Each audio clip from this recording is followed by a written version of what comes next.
আমাদের আজকের এই ভিডিওতে আমরা শিখব কিভাবে এমএস ওয়ার্ডে বুলেটস ব্যবহার করতে হয় এবং কেন ব্যবহার করা হয়। এমএস ওয়ার্ডে বুলেট ব্যবহার করা হয় মূলত তথ্যগুলোকে পরিষ্কারভাবে সাজানোর জন্য। আমাদের স্ক্রিনে আমরা দেখতে পাচ্ছি ইতিমধ্যে একটি ডকুমেন্টস ওপেন করা হয়েছে এবং এইখানে প্রতিটি আইটেম সমান গুরুত্বপূর্ণ, পাঠকের জন্য দ্রুত বুঝতে সুবিধা হয়। লেখাগুলোকে আলাদাভাবে পয়েন্ট আকারে দেখানো।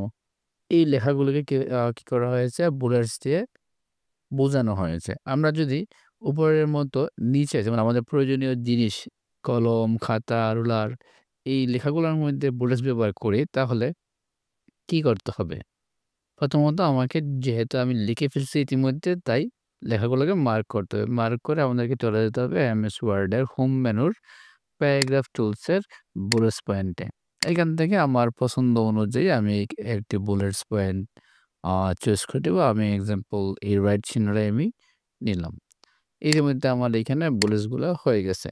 এখন আমি যদি আরো নিতে চাই, আমি জাস্ট রুলারের শেষে কার্সর রেখে এন্টার প্রেস করলে এখানে একটি বুলেটস পয়েন্ট চলে আসবে। আমরা চাইলে এইখানে যেকোনো কিছু লিখেও বুলেটস পয়েন্ট ব্যবহার করতে পারি।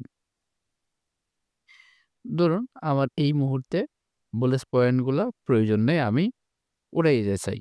তো কিভাবে উঠাবেন? প্রথমত মার্ক করে নিবেন লেখাগুলাকে, তারপর প্যারাগ্রাফ টুলসে গিয়ে বুলেটস এর নানে ক্লিক করলে অটোমেটিক্যালি এই বুলেটস পয়েন্টগুলা উঠে যাবে।